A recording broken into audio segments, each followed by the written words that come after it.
Hi girls, welcome back for week 2 of Virtual GB. We hope you enjoyed last week's story, and thank you to all those who have sent in pictures, and we'll hopefully be able to show some of them through the video. We'll just open it tonight as we normally do, and we'll have our prayer. Be with us, O Heavenly Father, by day and night, at work and play, at home and in school. Keep us pure and gentle in word and thought, and grant that we may be brave, happy and cheerful always, for Jesus Christ's sake. Amen. Well, tonight I'm not on my own. We've got somebody else here tonight to give us a story. And as I said last week, all our stories are going to be about animals. And this week it's one of the famous animal stories, and it's about Noah's Ark. And I'm going to hand over to Kay, and she's going to tell us the story for this week. Hi girls, it's good to be with you, as Lorraine said, and I'm going to tell you the story tonight about the outsider dove. There once was a big boat called the Ark. Inside lived at least 2 of every kind of animal and bird. They were there because a terrifying flood covered the earth. But in the Ark these animals stayed safe, together with a man named Noah and his family. Most of these creatures like to spend their time in the Ark, eating or sleeping or chatting with one another. But a certain bird, a young white dove, was very different. Each morning this dove was the first animal to awaken. He started his day doing his exercises that he called his morning warm-ups, jumping jacks, touching your toes and wing stretches. Then he had a quick breakfast, always oat and bran with a little fruit. He spent the rest of the day flying back and forth inside the Ark as fast as he could and for as long as he could without landing. When anyone asked why, he said he was training. "I'll stay in good shape," he said, "so I can fly hard and out in the real world."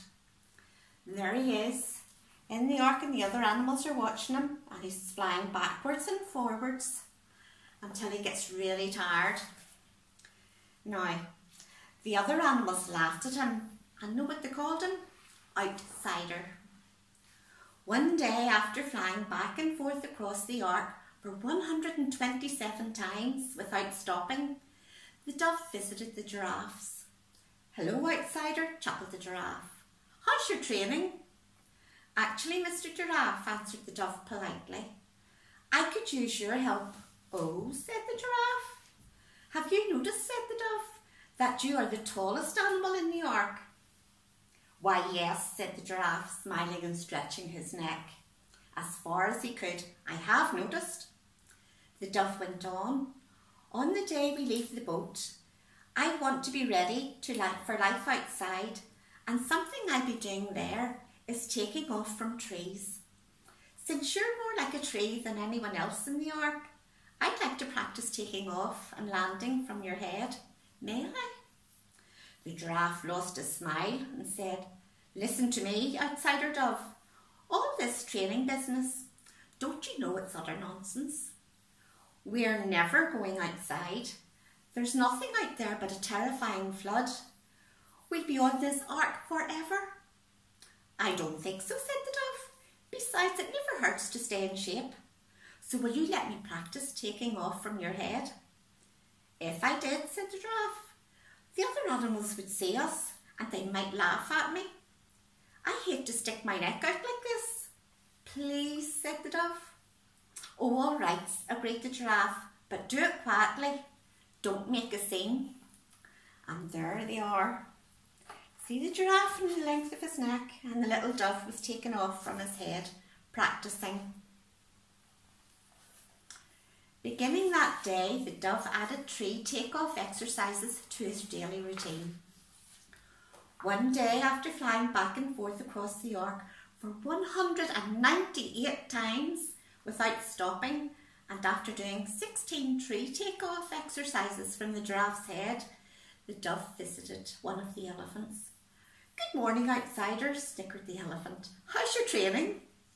"Actually, Mr. Elephant," answered the dove politely, "I could use your help." "Oh," said the elephant. "Have you noticed," said the dove, "that you're the biggest and heaviest animal in the Ark?" Why, yes, said the elephant, smiling and proudly shifting his weight from foot to foot. I have noticed. The dove continued, on the day we leave this boat, I want to be ready for life outside. And something I'll be doing there is making hard landings on the ground. Since you're more like the hard ground than anyone else in the ark, I'd like to practice landing on your back. May I? The elephant lost his smile and said, let me tell you something, outsider dove. These exercises you're doing, all this flying here and there, don't you know it's utter silliness? We are never going outside. There's nothing out there but a terrifying flood. We'll be on this ark for forever. I don't agree with you, replied the dove. Besides, it never hurts to stay in shape. So will you let me practice landing on your back? Said the elephant, shaking his head. I can't be weighed down by your foolish concerns. Besides, the other animals might see us and laugh at me. Please, said the dove. Oh, all right, said the elephant, but do it gently and quietly. Don't make a scene. And there we go. There's the elephant, and there he's practising again and flying about. And the dove that day added hard landing exercises to his daily routine. One day, after flying back and forth across the ark for 256 times without stopping, and after doing 35 tree takeoff exercises from the giraffe's head, and after doing 21 hard landing exercises on the elephant's back, the dove visited one of the lions. Greetings, outsider, snorted the lion. How's your training? Actually, Mr. Lion, answered the dove politely, I could use your help. Oh, said the lion. Have you noticed, said the dove, that you have the loudest roar of any of the animals in the ark? Why, yes, said the lion, and he let out a roar so loud it rolled the dove over 8 times and blew out a few of his feathers. I have noticed, the lion said with a smile. Well, continued the dove, as he got up and smoothed his ruffled feathers, on the day we leave this boat, I want to be ready for life on the outside. Something I'll be doing out there is flying through thunder and windstorms. Since your roar's more like a thundering windstorm than anything else in the ark, I'd like to practice flying in and out of your mouth while you roar. May I? The lion lost a smile and said, Give me your attention, outsider dove. This life on the outside you speak of, don't you know it's utter foolishness? We're never going outside. There's nothing out there but a terrifying flood. We'll be on this ark for forever. I can't believe that, replied the dove. Besides, it never hurts to stay in shape. So will you let me practice flying into your roar? The lion grumbled a little and said, I think it's a beastly waste of time. Besides, the other animals would see us doing it and laugh at me. Please, said the dove. Oh, all right, said the lion, but do it quickly and don't make a scene. There's the dove. Oh my goodness. He must have flown right into the lion's mouth, and he did a big roar, and out came the little dove. So that day, the dove added some flying exercises to his daily routine. One morning, after flying back and forth across the ark for 411 times without stopping, and after doing 62 tree takeoff exercises from the giraffe's head, and after doing an even 50 hard landing exercises on the elephant's back, and after doing 1 storm flying exercise in and out of the lion's mouth, the dove received a visit from Noah himself. Noah amazed the other animals by taking the dove to a high open window, tossing him outside and watching him fly away. Late that afternoon, however, the dove came back. He was so utterly tired that he landed on Noah's hands with a plop. And the giraffe said, I bet it's still wet outside. And the elephant said, I bet there's no dry land.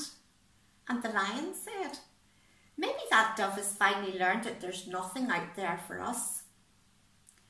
But the next day, the dove was awake before everyone else, doing his morning warm-ups again. After a breakfast of oat bran and a little fruit, he flew back and forth across the ark 516 times without stopping. Then he did 74 tree takeoffs from the giraffe's head. He did 59 hard landing exercises on the elephant's back. Then he did 2 storm flying exercises in and out of the lion's mouth without losing a single feather.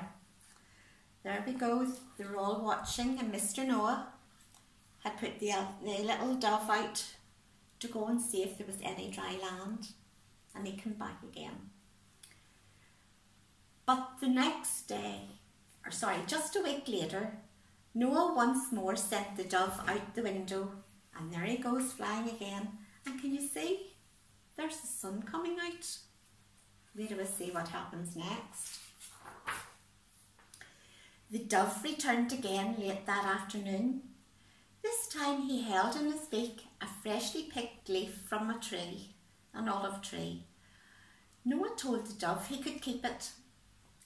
The next morning, after his warm-ups and his breakfast and 554 flights across the ark without stopping, the dove flew to the giraffe for the tree takeoffs.